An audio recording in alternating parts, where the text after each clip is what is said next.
Hello, everybody, and welcome back to the Open Door with me, Mickey. Last week I talked about ways that we can become more present in our relationship with God.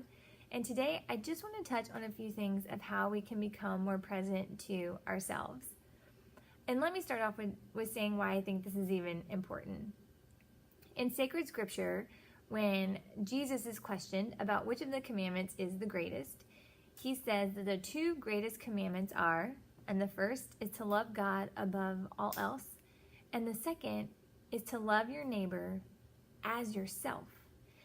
And I always found that intriguing because I was like, well, can I properly love my neighbor if I don't love myself? How do I love myself? In a way that doesn't seem selfish or self-absorbed, in a way that's not internally focused, but externally focused so that I can accomplish the mission that God has sent me here for.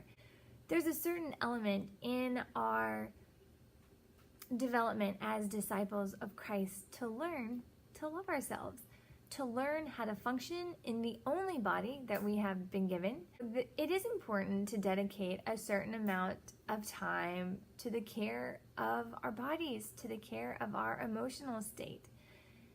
Because I don't think I had to tell you this, but we know that our work or things or tasks that we are trying to accomplish don't necessarily get done to the best of their ability if we are sick, if we are stressed out, if we're just not feeling very well, if we're tired. I'm going to talk about how we can take care of ourselves, and I think it's incredibly important. One of the things that inspired me was a quote that I read from St. John Bosco. Health is God's great gift, and we must spend it entirely for Him. Our eyes should see only for God. Our feet walk only for Him. Our hands labor for Him alone.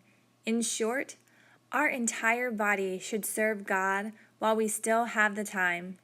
Then, when He shall take our health and we shall near our last day, our conscience will not reproach us for having misused it. Our health is important. Our souls and our bodies are intimately connected. And so taking care of our body should be a priority. Taking care of our health should be a priority. There are 3 things that I want to briefly mention that can help us care for our bodies. What are you eating? What are the things that you are feeding your body? Are they nutritious? Are they giving you enough calories? The right kind of calories that you need? Are you getting the nutrients that you need? There are things that your body needs to function at full capacity. Are you doing everything in your power to do that? So look at your diet. Second, are you getting enough sleep? I'm sure most of us would say absolutely not. So maybe think about the things that you can do to get more sleep. For some of us, it might mean prioritizing our tasks just a little bit better, or not getting on social media or watching that 2-hour-long movie at night before we go to bed. Getting the right amount of sleep can greatly improve the way we function the next day. And the third is, do you exercise? Is there some sort of way that you exercise your body to build endurance, perseverance, strength? All of those things are good if we want to accomplish God's mission. Eating right, getting enough sleep, and exercising, again, all of these are to help us function better in our person. And when we feel better, when we have more energy, when our body isn't exhausted, we are more readily able to be aware and awake and have the energy we need to accomplish God's mission. So again, this is not we don't seek these things as an end in and of itself, but our end should be not for our own glory, but for the honor and glory of God. So take care of this body that you have been given. Take care of the health that you have. Do what you can to sustain a balanced lifestyle. One of the other things that I want to briefly talk about is just our mental or emotional health.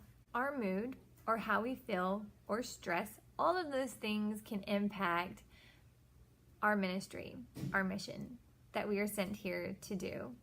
And so taking a look at how am I doing addressing my emotional or mental state?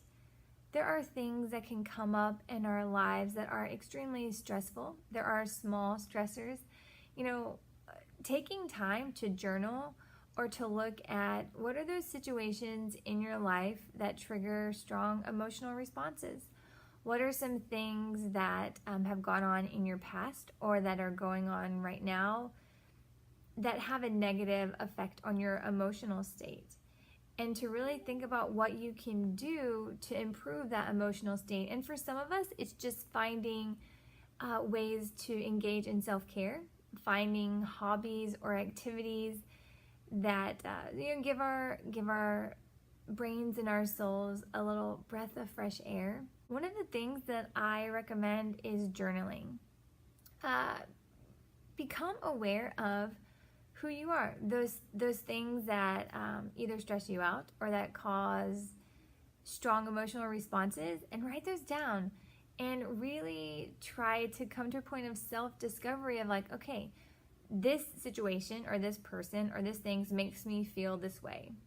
Do I handle it well or do I not handle it well? What are other ways I can handle it better? And sometimes there are things in our life that are almost a little bit beyond our expertise, and so sometimes finding professional counseling to help us get over this sort of either traumatic event or this sort of mental break that we're having as far as like, I don't know how to deal with this, I don't know how to process everything, or these emotions that I'm feeling and I want to improve and I want to move forward. We're always going to have stress. We cannot run from those things that stress us out. We cannot suppress our stress because that's not good either, but learn to accept them, learn to move through them. And when we learn that, we become, just like when we exercise in our body, when we do these sorts of things, we become better capable of handling stress. We become capable of managing conflict better. We can grow spiritually and emotionally from that. Matthew Kelly is someone that I really like to listen to. He runs Dynamic Catholic. And one of the things that he promotes is the idea of becoming the best version of yourself. Why? Because when we become the best version of ourselves, everyone else benefits from that. What's the best gift that I could give my husband? The best version of myself. What is the best gift that I can give my children? The best version of myself. So learning how to function as the best version of yourself, I just think is really important. And so just looking at 2 areas of your life to begin with, what are you doing to take care of your body and your health? And do you need to make some improvements? Now is a really great time to start. Do you pay attention to your emotional and mental state? Do you take time for self-care? Do you take time to learn how to deal with your stress in ways that are actually productive, that help you grow into an emotionally mature person? So remember, first, greatest commandment, love God above all else.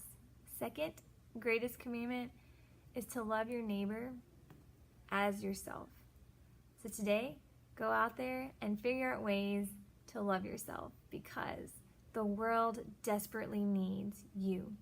The world desperately needs the best version of yourself that you have to offer. Take care and God bless.